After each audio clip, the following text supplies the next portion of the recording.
안녕하세요. 오늘은 카메라 렌즈나 신체망 원경을 통해서 보는 시야, 즉 화각에 대해서 알아보려고 합니다. 실제 우리가 보는 그 사진, 렌즈나 신체망 원경으로 찍은 사진들이 그 크기가 어떻게 결정되는지에 대해서 한번 알아보도록 하겠습니다.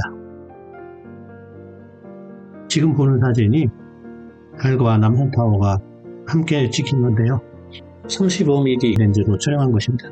사진을 촬영해보면 실제 달의 크기가 우리가 생각했던 것처럼 그렇게 크게 찍히지 않는다는 것을 확인할 수가 있습니다.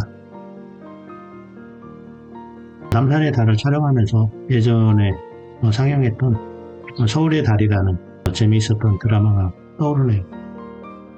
한석규님, 그리고 최민식님, 최시라님 이렇게 나왔었죠. 배경으로 보이는 풍경이 정말 저랬었나 할 정도로 요즘과 차이가 많이 나네요. 요즘에 보이는 서울의 달 사진입니다. 엄청난 도심 위에 아주 작은 달이 떠있네요. 이 달에 비해서 지금 보이는 달들은 건물이나 배경에 비해서 너무 크게 찍혀 있습니다. 아마도 이것들은 촬영에서 합성한 것으로 이렇게 판단이 되고 이것 때문에 우리가 달이 크게 보인다고 이렇게 착각할 수도 있습니다. 지금 보이는 달 사진은 보름달 사진인데 촬영에서 확대 촬영에서 보여주는 것이고 실제적인 크기는 이 사진으로는 알 수가 없습니다. 실제적으로 우리가 눈으로 보는 달의 그 시직경이라고 하는 눈에 보이는 것은 1도가 안 됩니다. 1도의 절반은 30분 정도 되고 이런 것을 알아보는 방법 중에 손가락을 이용해서 간단히 전체 시직경을 알아보는 방법이 있습니다. 팔을 뻗어서 새끼손가락의 크기가 한 1도 정도 되니까 그거의 절반 정도가 달의 실제적인 크기라고, 겉보기 크기라고 생각할 수가 있습니다. 이런 원리를 적용하면 달의 실제 크기도 구할 수 있는데 우리가 지구와 달 사이의 거리를 알고 시직경을 할 수 있다면 삼각함수를 이용해서 달의 지름을 측정을 할 수가 있습니다. 그렇지만 시직경을 측정하는 게 쉽지 않고 여기에서 작은 오차가 발생하더라도 실제 달의 크기, 지름에는 큰 영향을 주게 되죠.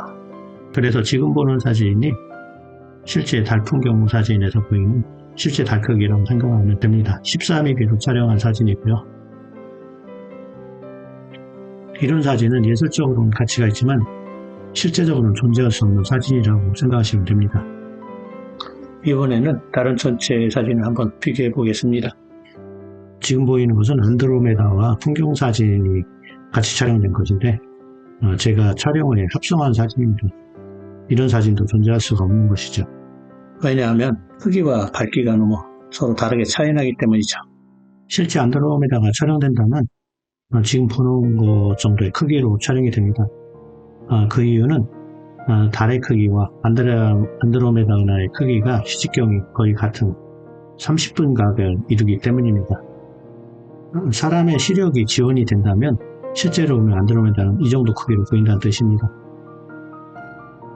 지금 보이는 사진은 홍천 관측대에서 촬영한 별자리 사진인데요.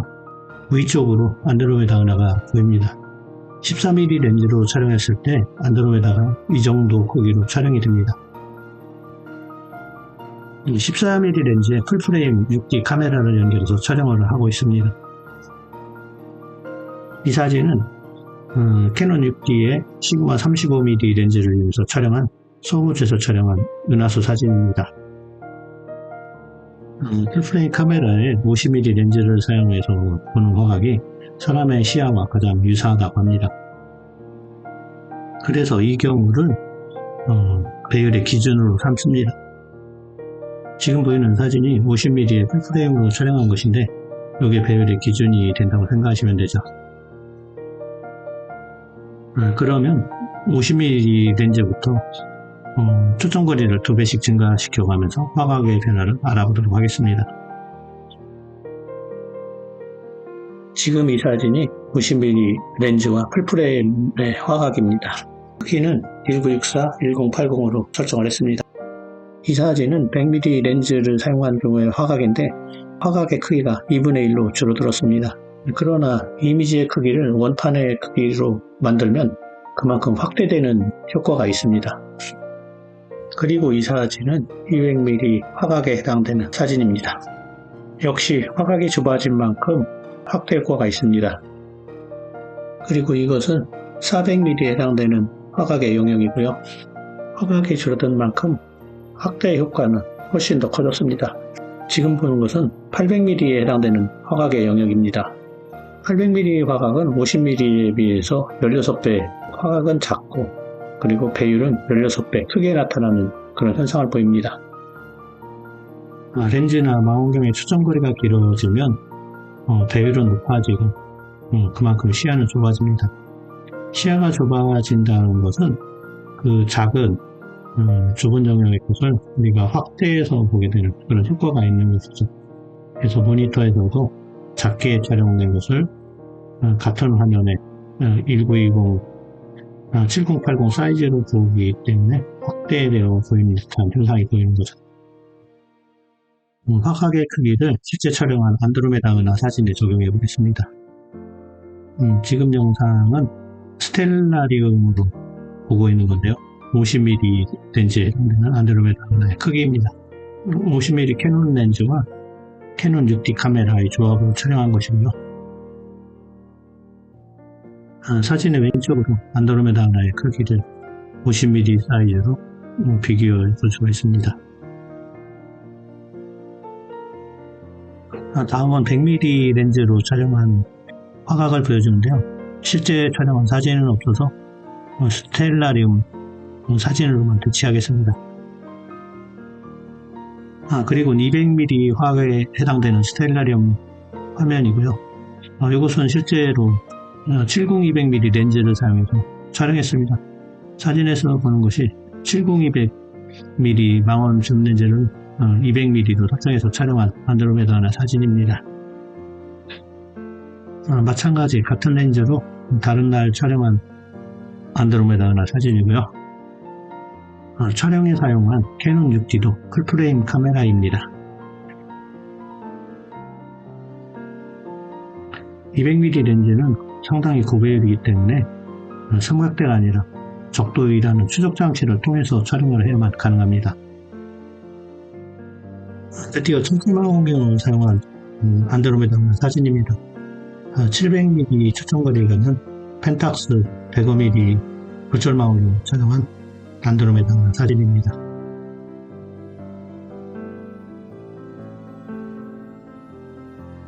스텔라리움 화면은 초점거리 750mm인 6인치 반사망원경에 해당되는 화각을 보여줍니다. 그런데 프레임 카메라가 아니고 크롭바디 카메라를 사용하는 경우는 CCD 크기에 따라서 일정 배율을 곱해줘야 되기 때문에 초점거리가 더 크게 늘어나는 결과를 초래하게 됩니다. 인문 사진을 촬영의 경우에는 좀 더 근접해서 촬영한 그런 효과를 주게 됩니다. 스텔라리움 화각에서도 크롭바디를 사용한 경우에는 초점거리가 늘어나서 보여지는 화각이 더 좁아지게 됩니다. 초점거리 750mm이고 구경이 150mm인 6인치 반사망원경으로 촬영한 은하 사진인데요. 크롭바디 캐논 20D를 사용해서 촬영했기 때문에 화면에 꽉 차게 나옵니다. 이 경우는 초점거리가 더 긴 800mm R200SS로 촬영한 것인데요. 풀프레임 카메라 사용할 때에는 750mm의 크롭바디 사용한 것과 거의 유사한 화각을 보여줍니다. 이 사진은 800mm 초점거리에 풀프레임 CCD 카메라인 스빅 1000을 사용해서 촬영한 안드로메다 은하 사진입니다. 지금 보이는 스텔라리움 화각은 초점거리가 2000mm인 SCT 8인치 복합계 망원경을 촬영한 것입니다. 1000mm가 넘어가는 초점거리를 갖는 장초점 망원경으로는 한 화각으로 안드로메다 은하를 촬영할 수 없다는 것을 의미합니다. 이 사진이 제가 촬영한 안드로메다 은하 사진 중에 가장 정교하고 잘 찍힌 사진 중에 하나입니다. 이 사진은 다카시 스카이 90 500mm대 초점거리를 갖는 망원경으로 촬영한 것입니다. 촬영하고 있는 장면은 지금 서우주입니다. 네, 안드로메다 은하를 촬영하는 것은 아니고요. 서우주 관측했을 때 사용한 스카이 90 장비를 보여주기 위한 사진입니다. 화학의 크기를 어떻게 보셨는지요? 네, 감사합니다.